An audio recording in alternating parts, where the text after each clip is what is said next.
नमस्कार, आप देख रहे हैं हालचाल। इस सरकार ने इस देश की शिक्षा व्यवस्था का मजाक बना के रख दिया है। कल ही यूजीसी नेट की परीक्षा हुई थी। यह परीक्षा एनटीए ने कराई थी। हाँ, वही एनटीए जिसने नीट की परीक्षा करवाई थी। परीक्षा संपन्न होने के बाद आरोप लगे कि परीक्षा में धांधली हुई है।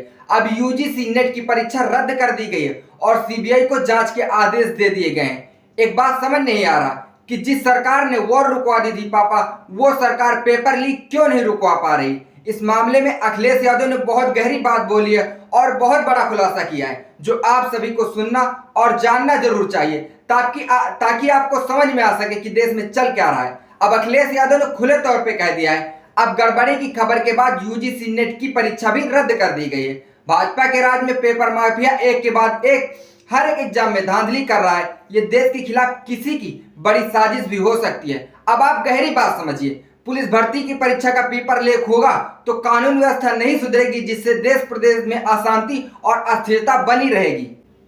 वहीं अगर नीट की परीक्षा में घपला होगा तो ईमानदार लोग डॉक्टर नहीं बन पाएंगे और देश के लोगों के इलाज के लिए भविष्य में डॉक्टरों की कमी और बाढ़ आ जाएगी और बेईमान लोग जनता के जीवन के लिए खतरा बन जाएंगे। यूजीसी नेट परीक्षा न होने से पहले से शिक्षकों की जो कमी चलती आ रही है उसमें और भी इजाफा होगा और शिक्षकों की कमी से देश के मानसिक विकास में बाधा उत्पन्न होगी, जो कालांतर में देश के लिए बेहद घातक साबित होगी।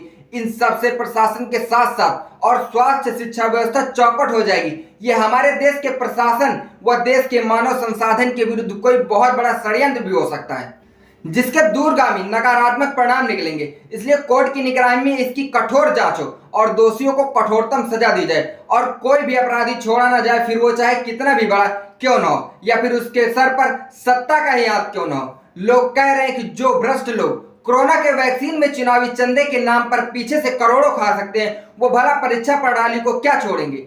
वहीं आम आदमी पार्टी के संदीप पाठक का क्या कहना है, ये भी आपको सुनना चाहिए। संदीप पाठक का कहना है कि संडे गार्डियन और इंडियन एक्सप्रेस में एक आर्टिकल आया था जिसमें बताया गया कि मार्च 2023 तक 70 पेपर लीक हुए, जिसमें 1.5 करोड़ बच्चों का भविष्य खतरे में आया।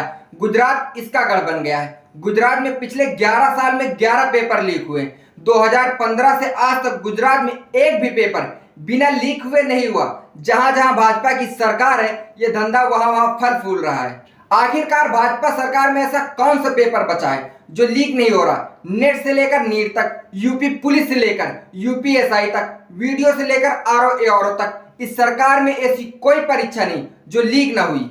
इस डबल इंजन सरकार का पेपर लीक नामक बुलडोजर लगातार युवाओं के सपनों पर जद्दोजमी हो रहा है और लगातार चलता जा रहा है। पेपर लीक के मामले में लेकर आपका क्या कहना है, कमेंट बॉक्स में कमेंट करके जरूर बताइए।